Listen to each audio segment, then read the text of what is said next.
Dictation start होगा 5 second बाद। Start.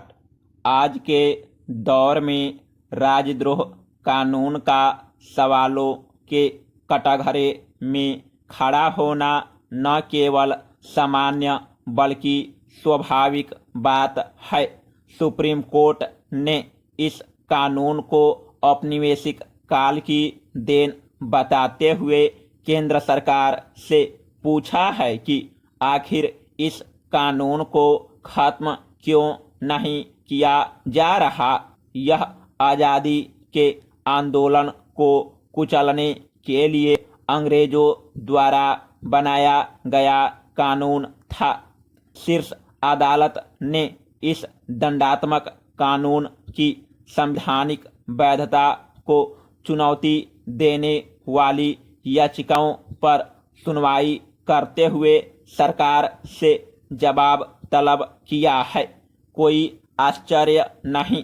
नाराजगी जाहिर करते हुए अदालत ने कहा है कि राजद्रोह कानून का मकसद स्वतंत्रता संग्राम को दबाना था, जिसका इस्तेमाल अंग्रेजों ने महात्मा गांधी और अन्य स्वतंत्रता सेनानियों को चुप कराने के लिए किया था। अदालत की इस आपत्ति का स्वागत किया जाना चाहिए। लोकतंत्र में लोक को हमेशा सम्मान हासिल होना चाहिए, लेकिन जब लोकतंत्र पर तंत्र हावी हो जाता है तब जाहिर है लोकतंत्र का स्वरूप बिगड़ जाता है। राजद्रोह कानून से क्या देश को लाभ हो रहा है? Paragraph change. खुशी की बात है कि शीर्ष अदालत की नाराजगी के बाद अटॉर्नी जनरल ने लचीले रुख के साथ कहा कि राजद्रोह कानून का दुरुपयोग कर रोकने के लिए कुछ दिशा निर्देश तय किए जा सकते हैं। उन्होंने इस कानून को पूरी तरह से खारिज करने के बजाय उसकी जरूरत का बचाव किया। हालांकि अनेक कानून ऐसे रहे हैं जिनको केंद्र सरकार ने समय के साथ लोगों के अनुकूल बदला है। राजद्रोह के कानून को भी जाना चाहिए। कोर्ट ने उचित ही पूछा है कि जब पुराने अनेक कानूनों को खत्म किया गया है तब राजद्रोह कानून की जरूरत क्यों है।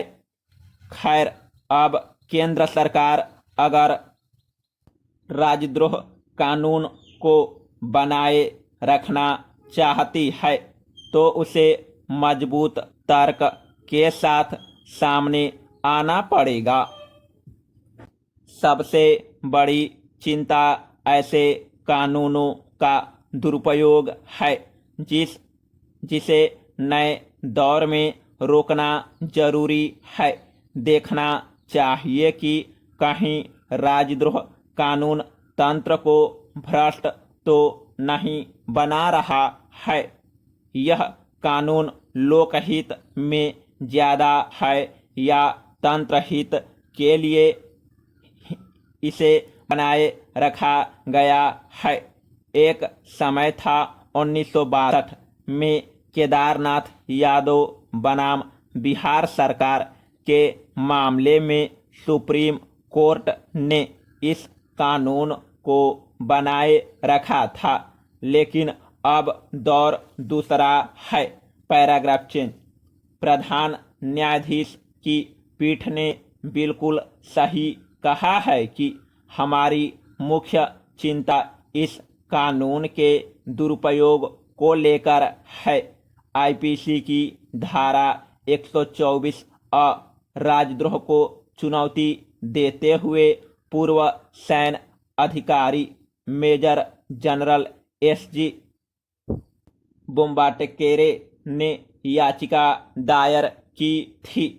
उनकी दलील है कि इस कानून का इस्तेमाल कई बार अभिव्यक्ति की आज़ादी को बाधित करने के लिए किया जाता है।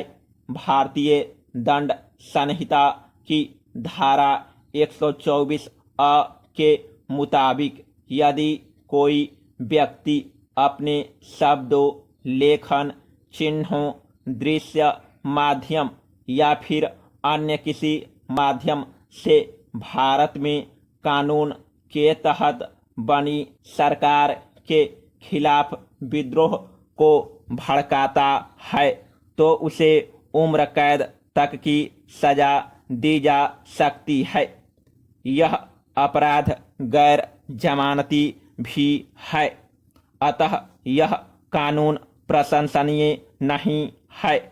काश पुलिस सुधार पूरे हुए होते तो राजद्रोह कानून का दुरुपयोग भी रुक गया होगा, लेकिन अब किसी भी सभ्य समाज और देश में लोगों को अनुशासित रखने के लिए सीधे राजद्रोह कानून के बजाय दूसरे कानूनों का इस्तेमाल बेहतर है।